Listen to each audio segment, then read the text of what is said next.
All right, guys, you know what time it is. Coffee time. Let's pour it up. You got your coffee? Ooh, it's hot too. All right, I ain't gonna pour the whole thing. You know how we do. Gotta keep our coffee hot in our thermals, all right? Okay, guys, let's jump right into it. First, we're gonna start off with Lacey, Shane, and John. Honey, this episode is where it all hit the fan. Whew. Okay, so we open up with Lacey in the car with John. He driving her car, okay? He driving her car. So they riding around, Lacey texting on her phone, and John is like, so when you gonna get rid of old boy? Lacey like, I'm working on it. I'm gonna get him out of there. He's like, no, you not. You want him all up in the house like, Mr. Rogers and all that. What's wrong with Mr. Rogers, John? John is, what are you talking about? He's like, yeah, you need to get him up out of there. He in there running your stuff. Yeah, he's her husband. He's her husband in her home running the show. He should run the show. He working. He got his wife and he got kids he's taking care of now. Yeah, he's okay. He can run the show, John. Lacey's like, no, I'm getting him out of there. She's on her phone and he's like, what you doing on your phone? And she's like, I'm texting my dad. He has the kids. He always got her kids. John like, I wasn't gonna just check your phone or nothing. She like, yes, you were. That's why you asked. They're already starting to argue. They're already bickering at each other because these two people don't need to be together. So she's like, I know John has a bad attitude and I don't like what I see. So I'm still confused. She's going back and forth saying she's mad at Shane. She feels so betrayed and she knows she can trust John. But then she turns around and says how John has a bad attitude and a bad temper and she doesn't like that. So why are you going backwards, Lacey? Nothing that Lacey does makes any sense to me. She get on my nerve. She works my nerve. So they in the car plotting on how they gonna get rid of Mr. Post Shane, who's just totally in the clouds, don't know what's going on. And Lacey says she's confused on what she's gonna do. Later, she goes home after being with John for like, I don't know how long. She probably been with him all day while Shane was at work. And, Shane, he chilling. He laying in his bed, relaxed, doing his thing, playing video games, got big sweat pits all up under his arms. I'm like, dang, you was in a ball way right now, bruh. One thing you don't want to do is have your lady come home and see you playing video games in the bed with big sweat pits and holes in your t-shirt when she mad at you. Don't do that.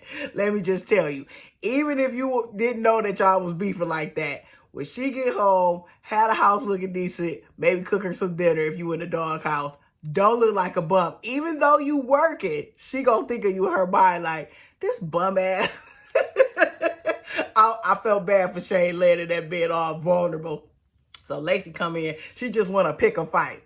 So, what are you doing? Relaxing all day? And he like, I'm chilling. I just came home from work, just chilling. She give him this look like she mad because he said he chilling after work. Like, what the hell is wrong with that? Nothing. But she looking to pick a fight. So while Shane's sitting there, Lacey starts saying, you're so phony. Lacey, calling somebody phony.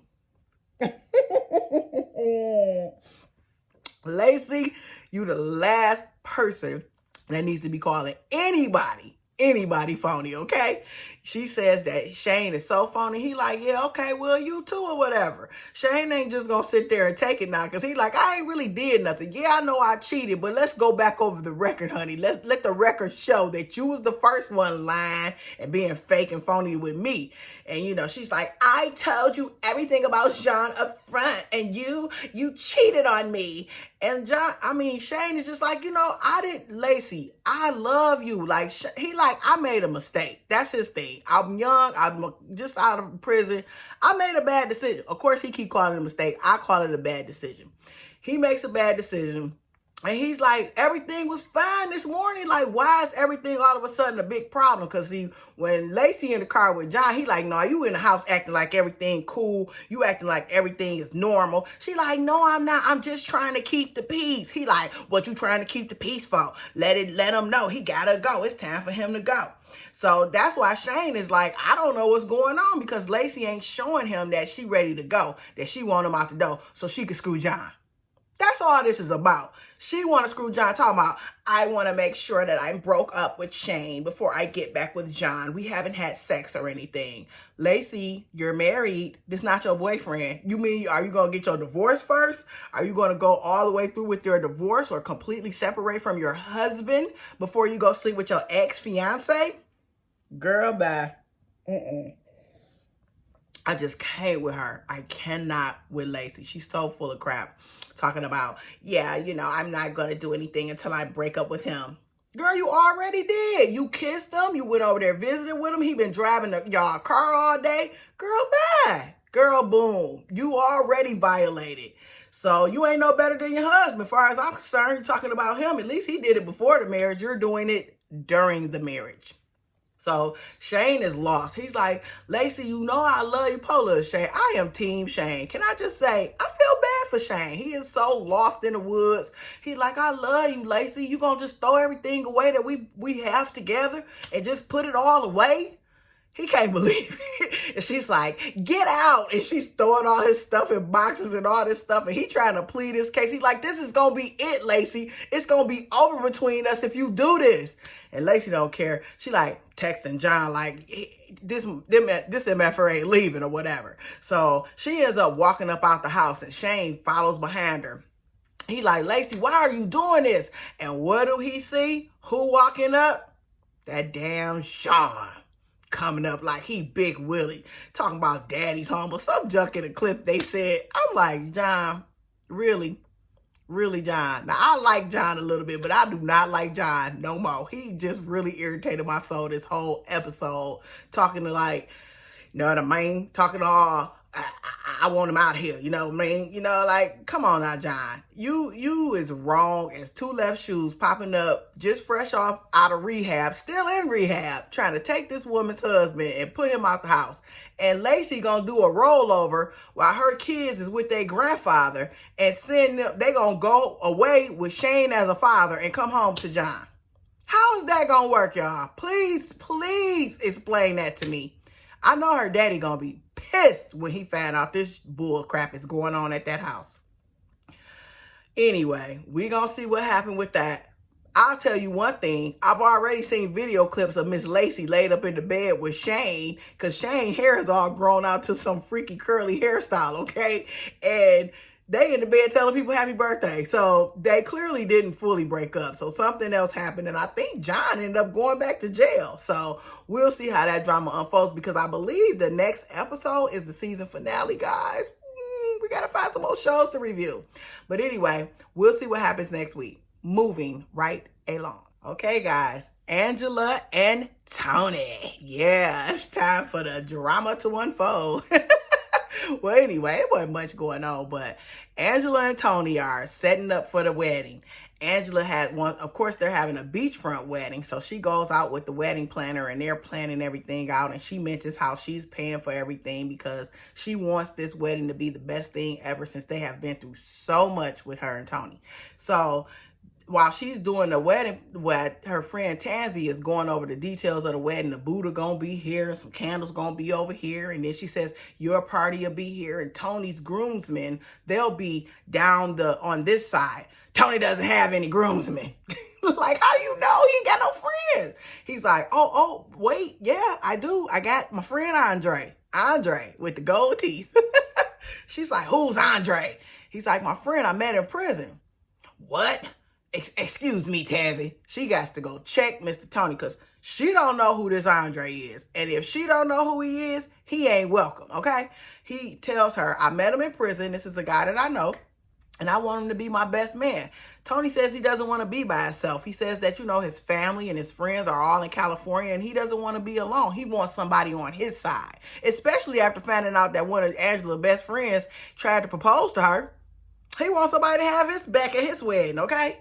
Angela like, no, I don't know him. He's from prison. Where you meet him? You meet him in prison? Yeah, like you met your groomsman. I mean, your fiance. You met your fiance in prison. So what's wrong with that? I'm like, what the hell? You talking about is he bad because he went to prison, yet you're marrying a man that you met while he was in prison? Make that make sense, people. Make that make sense. Anyway, Tony's like, yeah, I met him when I, was in prison, and he tells her the same thing about he don't want to be alone. He don't want, to have nobody that's there for him or whatever. So she's like, what did he go to jail for?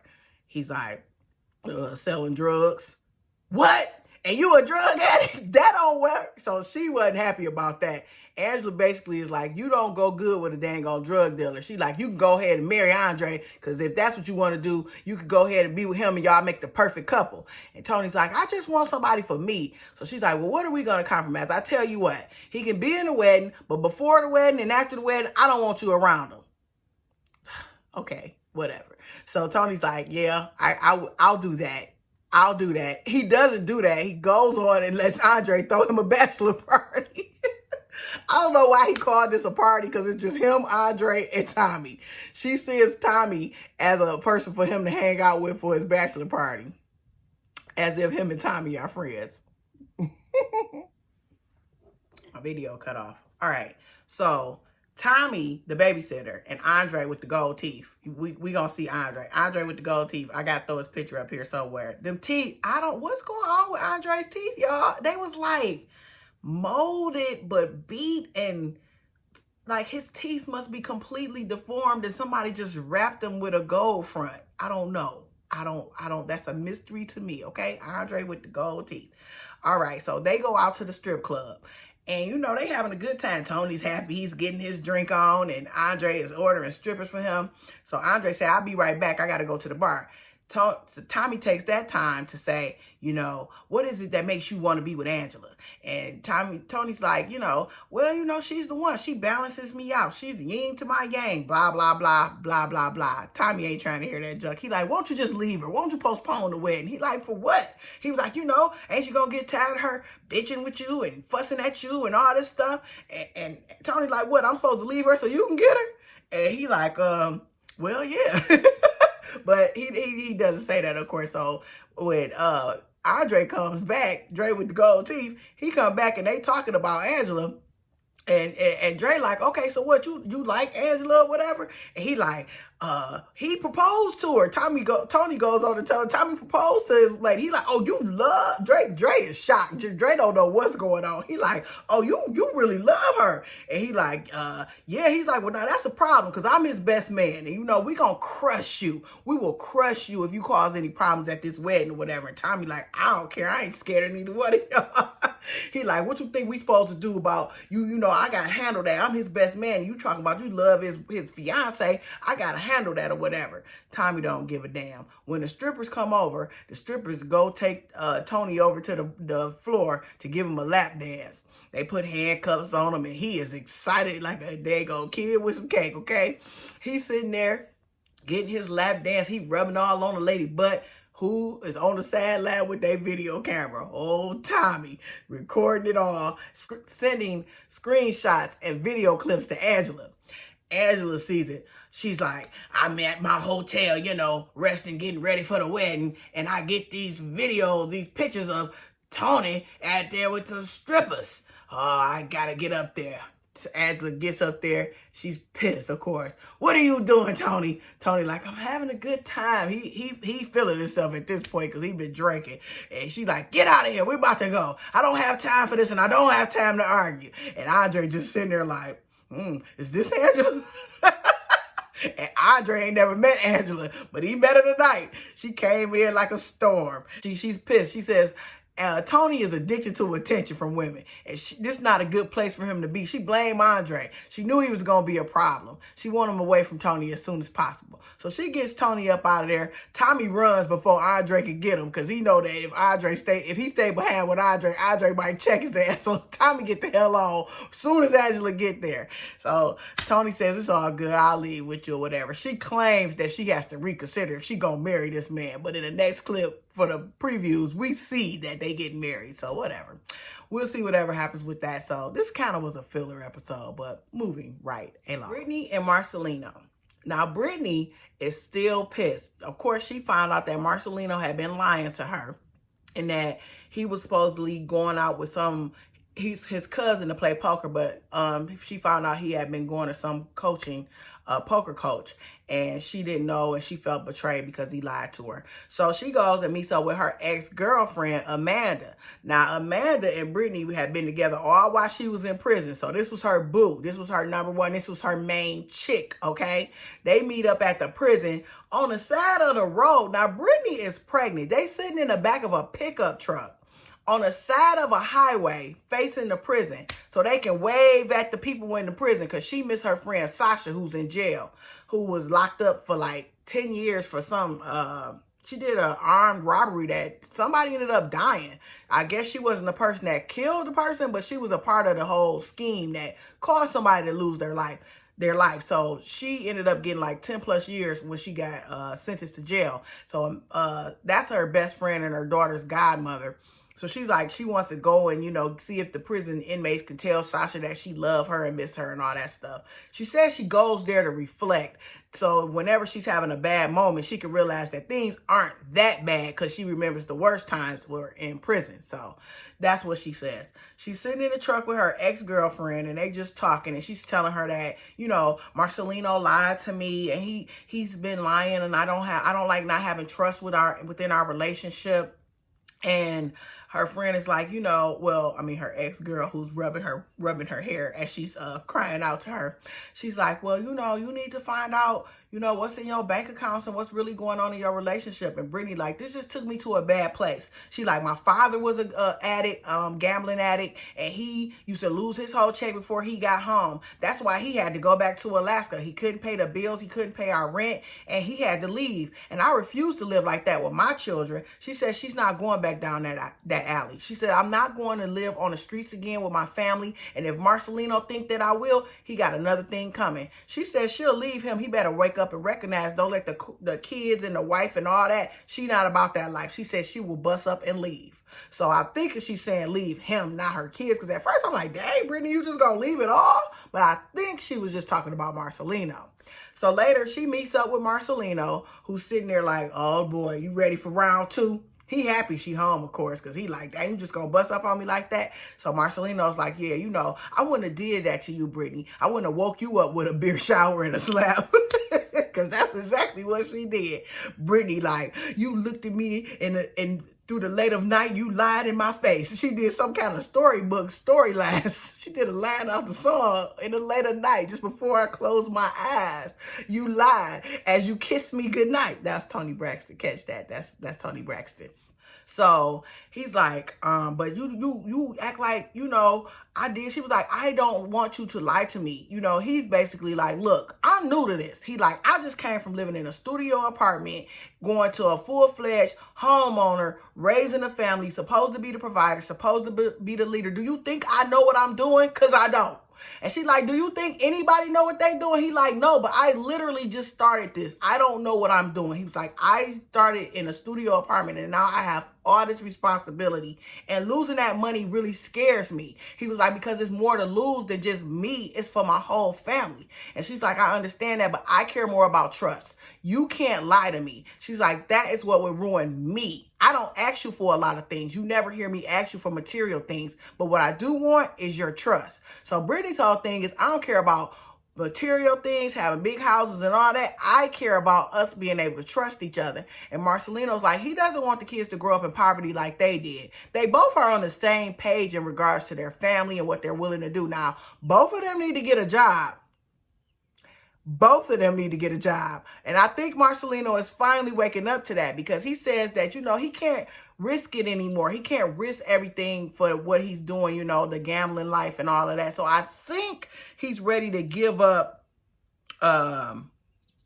he's ready to give up the gambling as a main job, because I think it's finally clicking that it's too high risk to be a man that has a family doing something like that. He says Brittany is his everything. He says that he was close to his grave before he got with Brittany. So basically he was in a dark place in his life, and he says she brought life to him, and he loves her so much. And they really did have a cute moment where he, confesses his love to her and tells her how much he loves her, and she says she loves him too, and they make amends or whatever. So they're gonna be together, y'all. And it looks like love conquers all with this couple. Moving right along. Clint and Tracie. Oh, this couple right here. A disaster. A train wreck. Anyway, Clint and Tracie. Tracie is at the house now. Clint runs over to the house because he finds out she's home. She's packing up. He's like, as soon as he walks in the door, get out. Then he's like, are you going to go to rehab? Well, which one is it? Do she got to get out, or do you want to know if she going to rehab? Make up your crazy, deranged mind, Clint. He goes into, I want you to go to rehab. And she's like, I'm not going to rehab, Clint. You see me as a drug addict. Well, that's what you are, Tracie. I don't understand that statement.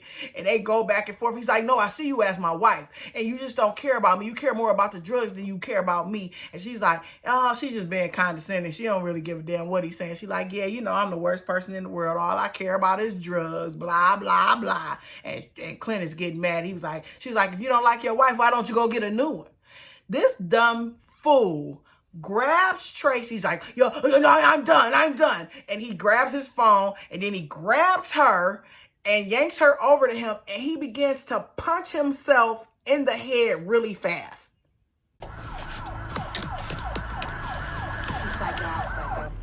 Damn it.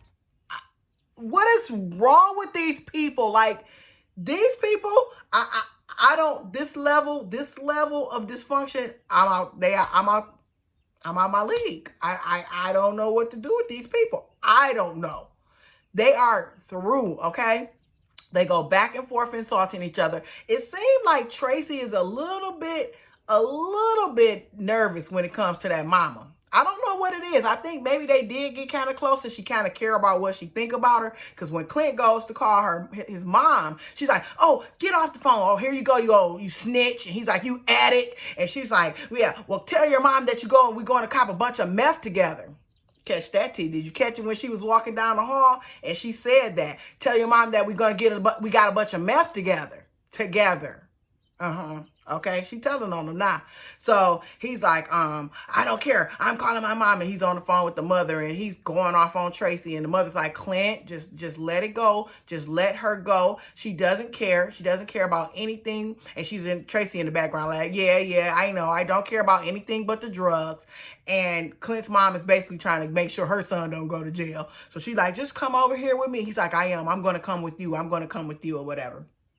At some point, they was talking about the dog, and then it went to, she says, oh, where's the picture of my baby? And he's like, I don't know. It was somewhere over there on the nightstand. I don't think I threw it away. She says, you threw away our child. And Clint goes, no, well, you're the one who actually threw him away. He is referring to her deciding to terminate a pregnancy that they apparently had. Clint is so verbally abusive to Tracie. They both are completely dysfunctional, okay? Both completely dysfunctional. But when he told her that she threw that baby away herself, I was like, Clint, you are trash, dog. You are trash. She was like, that's too low, Clint. That was too low. So that brought everything down, because it was like rock bottom. And then they go into talking about how Tracie had gotten pregnant. They felt like it wasn't a good time because financially they wasn't ready. Financially, you wasn't ready? Oh, it's more than financial. It was mentally, physically, you on drugs. It was a whole bunch of reasons why you wasn't ready to have a child. Now, their decision to have an abortion is completely between them. I have no comment on that. But that whole story was just disgusting to watch, because when he told her she threw the baby away, I was just done. I was done.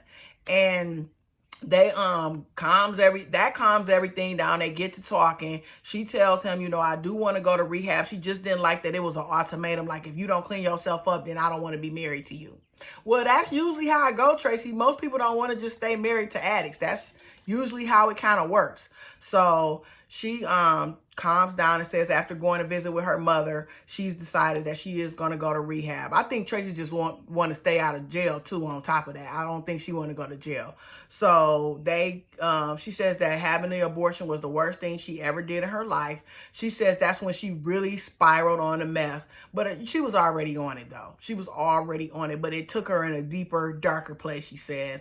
And that's why she kind of went off the deep end with it. So her and Clint make up, and he's like, you know, I'll stay if you're going to go to rehab. And they cuddle and smoke cigarettes and cry. She says she's sorry and says that she's scared. And he's like, I know you're just scared because that's all you've ever known is a life with drugs. But now you'll be free and get to try something different.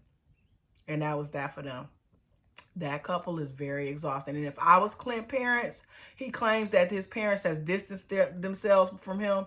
But I can't tell because you calling your mama, you was just at her house. She ain't totally distanced herself. But when he would have called me with that mess, I would not have answered. I would have hung that phone up and told him, be a grown man and deal with your own situation. It's too much. It's just too much.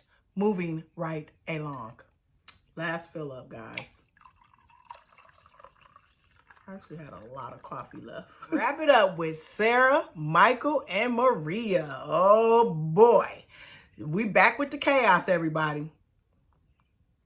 Sarah and Michael and Maria are still getting at it. Sarah's confronting Michael like, we need to talk about the kids. Maria like, no, you ain't got to talk about no kids. You need to be calling and texting like I told you. And Sarah like, no, Michael, we need to talk about these kids. And Michael like, come on, man, I'm not with the shenanigans. I ain't got time for this. All you care about is coming over here with the drama, and I'm not falling for the antics today. So Sarah and Maria are going back and forth. Maria is going ballistic. Michael trying to calm her down, but Michael can't handle these two. He can't handle this situation. Maria is not listening to him or Sarah. She going off. She like, it's over for you and him. It ain't never been no relationship. It's been through. Cause she like, you breaking up my home. That's my husband, this and that. And she like, go back to the end that you've been effing with. I'm tired of y'all girls using these N-words. You Latina, you white, you whatever. All these people, even John was using it. Everybody just throwing it around like that's just the word to just throw around. Y'all need to learn how to cut that out your vocabulary, okay? Throw that trash away. So anyway, she like, go to whoever. And Sarah like, well, actually, I am. Basically like, I am here with the one I'm effing. So Maria like, I ain't fazed by none of that. She like, we gonna go to court. We gonna do this the right way because this ain't about them girls. It ain't never been about them girls. She confronted Sarah on her antics because we all know it ain't about the kids. Everybody now, most of y'all know that Sarah is about Sarah and Michael. She ain't about the kids. Because even in the argument, it goes back and forth about picking her or picking the kids. It goes back and forth. If you listen to what she's saying, what she's arguing with Michael, it's like, you are going to choose her over us or their family, or you're going to choose her. And then she's like, I take care of them mother effing kids. Your children. And then Michael like, no, it ain't like that. You know, he trying to calm Maria down, but Maria is going off. Like, she is at her limit. So then Michael started getting all hyped up and he can't keep it calm. Next thing you know, so Sarah checking him like, you a B. You ain't doing nothing. You can't handle, you don't know how to, stand up for your family. You weak, you this and that. So while Sarah going off, the hotel manager comes out and he's like, shut the f up. He's hired. He telling him to shut the F up, all of them. So Michael, since he can't do nothing with these girls, he like, I'm going to check this man. He like, hey, dog, don't tell nobody that I'm standing there to shut the F up. So the hotel manager kind of cleaned up a little bit. So Maria trying to pull Michael back because she like, this about to get ugly. So he clipped out. He having a freaking mental breakdown. He like, don't nobody touch me. And all while he's screaming, don't nobody touch me, Maria keep grabbing him. She just keep grabbing him. You got Sarah in his ear, Maria grabbing him, the producers, people grabbing him, cameraman, all this. So Sarah like, this is my chance. She's seen him yell at the hotel manager. She's like, Michael, get in the car. They about to call the police, Michael. She whip around to get her car. And Maria like, get out of here, Sarah. He ain't going with you. Sarah is begging and pleading for Michael to get in that car with her. Because, girl, if she get him in that car, she win. Don't you understand? If she get Michael in that car, she win. And Maria know it. Maria like, no, he's not going with you. And she like, get out of here, Sarah. And Michael's just like, nobody touch me. Michael is losing it, y'all. He is losing it. His little voice was off for him. He's like, don't touch my arm. Nobody touch me. After Sarah realizes, she's fighting to get him in, and Maria's fighting to get him, a van pulls up. And Michael and Maria shuffles them in the car and pushes them on in. And she's like, bye-bye, boo-boo. See you in court. Or see you in court, boo-boo. Something like that. And Sarah is just standing there defeated, honey. She is defeated. She's standing there with her little jacket on, with her hoops, and her long black sundress. And she can't believe she lost that battle after her and Michael had sex last night and had them a good time. And she still lost this battle. She goes into her Sarah mode. First, they flick to Michael and Maria in the car. And she's like, Michael. He's like, yeah, what's up? I'm good. I'm good. You're not good, Michael. You're not good. He tried to reflect on, I'm standing there. I was talking to my kid, my girl, and my baby mom come up, and we arguing. And then he said, Michael is gone. Mentally fried. His little face was done. He was fried. Maria trying to calm him down. Meanwhile, Sarah is standing there crying, lonely. And what does she do? Flick back to the po babies. Oh, now who's going to tuck Aviana in? I'm going to go home and tuck those girls in by myself. No, you not, because they over their grandparents' house where they be at all the time while you chasing after Michael. She swear up and down that they, she got to go tuck the babies in. The kids, it's late at night you over there chasing after Michael. Your kids are with their grandmama, and that's where they probably going to spend the night for the night. And you go home and argue and text Michael and cuss him out on that phone. Everybody know what's about to happen. So she goes into saying how she didn't like how during the argument and the fight, she's like, Maria is violent. I don't like this. She would never be around my kids. Well, that didn't happen because Maria posted some pic of her laying with Lil Rain. And now the post was disgusting because she makes some comment about, oh, this baby, I hope she enjoyed her birthday. Too bad her mom, something. Now, that game, I don't play. Now, you don't play with people's kids. That right there will get your ass whooped. Flat out, I don't care how soft Sarah is. She better learn how to fight.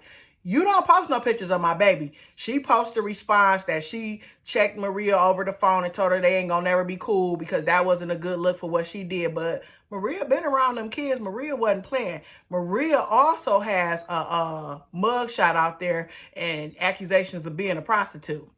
So, Miss Maria is about that life, but Sarah better learn how to stand up about these kids. Now, you want to fight for your kids. When somebody put a picture up like that, that's when it's time to get down for them kids, in my opinion.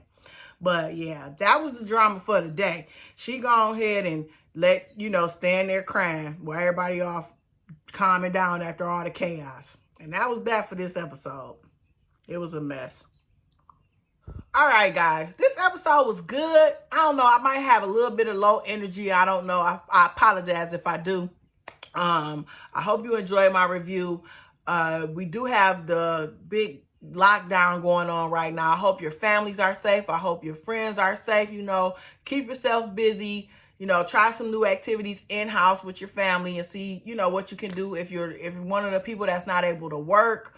I'm praying for you. I'm praying that the government or, these companies come up with a way to give people help, and help everybody out financially, maybe allow us to cut our bills down or something. I just pray for everybody, and I definitely appreciate all my subscribers, all my new subscribers. I thank you all for the likes, the comments. I really appreciate you. I hope you keep coming back. We have our season finale next week, and then I'll be doing other shows as well. So hopefully I'll pick a show that you guys like, and you can continue to watch my reviews. Until then, I'll see you next time. Bye.